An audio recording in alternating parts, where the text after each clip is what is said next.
I am a woman who owns 4 waffle irons.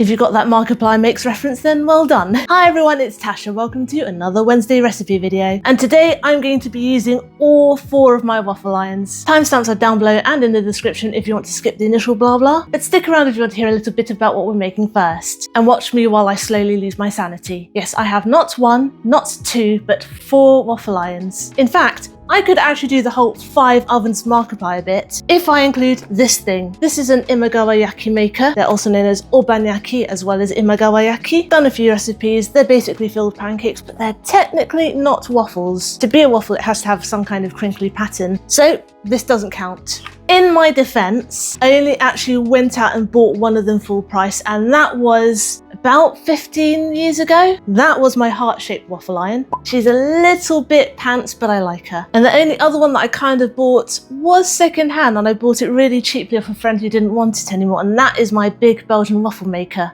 The other 2 were gifts. My mini waffle iron was a birthday present from a friend, and my bubble waffle iron was also a gift from a friend who had hers and she didn't really want it anymore. One more word of advice before we get on with it, about using different waffle batters. Each waffle iron will take a different texture of batter. The Norwegian waffle iron needs a thin-ish batter. The bubble waffle iron needs an even thinner batter because you want the edges to be really crisp but those little puffs to be light and airy. The mini waffle iron actually takes a thicker batter. I actually use my fluffy pancake recipe for it, not a thin one. And the Belgian waffle iron pretty much takes any texture, but the best one for crisp, light and fluffy ones is somewhere in between the texture of the Norwegian waffles and the bubble waffles. I will preface this actually by saying I do have a least favourite one, and it's the bubble waffle maker. Whoever designed it did a terrible job because no matter how much oil I put in it, it sticks. With no matter what batter I use, it sticks, and I've tried a lot. And I'll pop up a photo now. For some reason, the manufacturer put these silicone, like soft close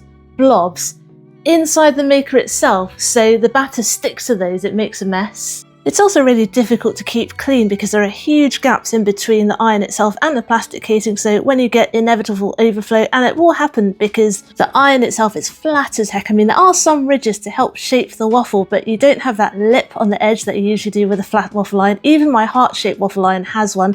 Let me show you now. Yes, the bubble waffle iron doesn't have that, so there's very little room for error. And remember, you're working with a very thin batter for bubble waffles. You're going to make a mess, and then you're going to have to try and clean it out of those holes, which is impossible, so that's annoying. And also, to have a really good bubble waffle, you do actually have to be able to flip the machine, and the manufacturer made it just a regular top opening machine. Without that flip function, you can't fully fill all of those pockets. So although I love bubble waffles, this particular machine, not my favourite, but I am going to show you how it works anyway. So with all that said, let's go to the kitchen and see how it's done. Come on, we've got a lot of waffles to make. I will link all 4 recipes that I'm using for these waffles down below in the description. I'm going to start with my oldest waffle iron, my Norwegian shaped waffle iron. I don't actually start by greasing any of my waffle irons because they're all non-stick, and I've done some experiments. None of them really need to be greased up, so I'm not going to bother. If you want to, just add a little extra insurance. Spray or brush some oil on both sides.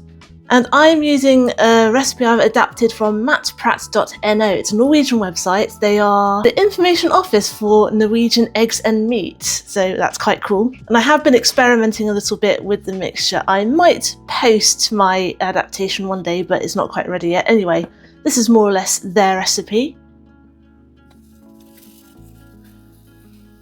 And this one is a really non-fancy, basic, cheap one. It doesn't have any timers on it. I basically have to keep an eye on it.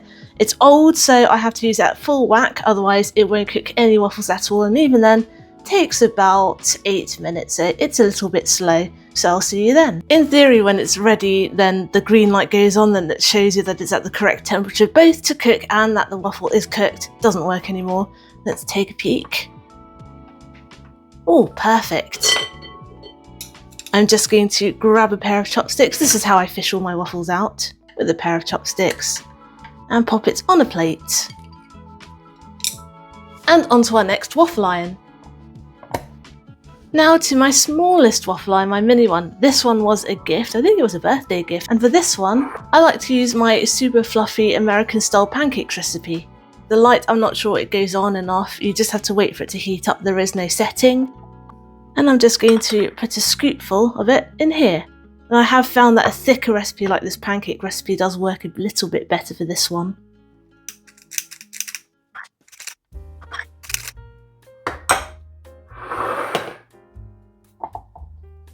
And this one does take about 8 minutes as well, so I'll see you then. Let's have a little look. Ooh, gorgeous. Lovely. Ooh, that's hot. The downside is, of course, if you have a lot of waffle batter, it's going to take a while to get through it because it takes a while to cook each one and they are small. And now for my bubble waffle iron, which was also a gift. This one, I must say, I used the least. I used it mostly actually in the past to make bubble waffle croiffles. I haven't actually used it a lot to make bubble waffles because to make a good bubble waffle, you actually need to be able to turn and flip the machine, and this isn't a flippable one. So one side is going to be a little bit flat. I've tried so many recipes. This particular one I'm using though is Christine's Recipes. Well, it's from christinesrecipes.com for Hong Kong style egg waffles. It's a very classic recipe, pretty much one of the oldest, if not the oldest on the internet. And I've noticed most other bubble waffle recipes are almost identical to hers. A bit naughty because they don't actually reference her. Even some big influencers put their own recipes and they don't actually credit her. So I'm using Christine's. Again, this is a simple machine, so there's no heat dial. There's just on and off and the ready light, which still works for this one. This one I have also greased because I remember in the past it does stick. Again, depends on your waffle iron.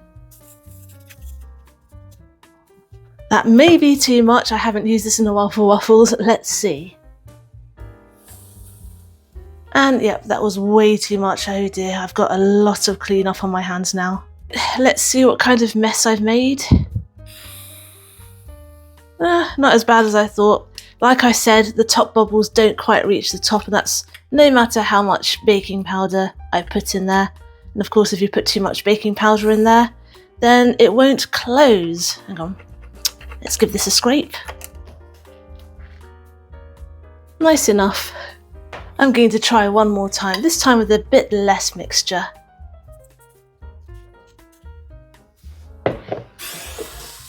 Let's check this one. That's a bit better. There we go. Oh, hot, hot, hot. That's enough of that one for now. Let's move on to our final one. I'm going to admit it, this one's my favourite. I use this all the time. I've got several recipes that use this machine. It doesn't have to be a Sage, by the way. And this one beeps when it's done and you have a heat dial here. Really easy. So here I'm using my crisp and fluffy waffle recipe. Again, I will link that. This is my go-to recipe.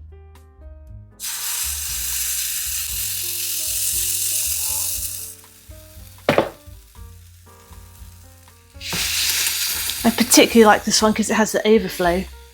It beeps, let's have a look. Oh, perfection. Just gonna get out my trusty chopsticks. For the final photo, I do tend to chop these extra bits off. Do not worry, I do eat them.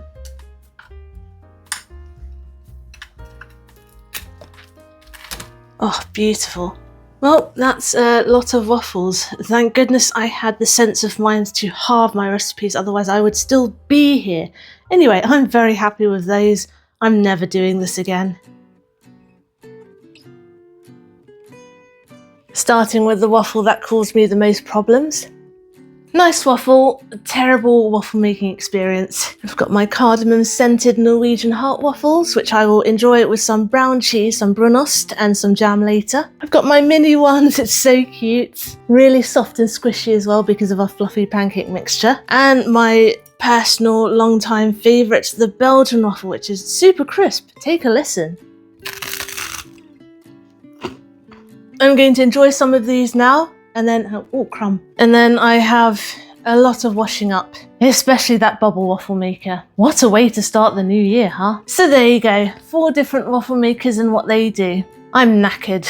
Thanks for watching. I hope you enjoyed today's video and I hope you'll join me next Wednesday for my next one. Get the full written recipes of my particular recipes on my blog tashcakes.com. Follow me on Instagram, I'm tashcakes.taste. And find me on TikTok too, I'm tashcakes there too, but my handle is food in slow motion. Subscribe to my channel if you'd like to see more. Give this video a like if you liked it to help other people find it. Comment down below if you'd like me to make anything in particular, and I'll see you all next time. Be good. be nice and have a good week.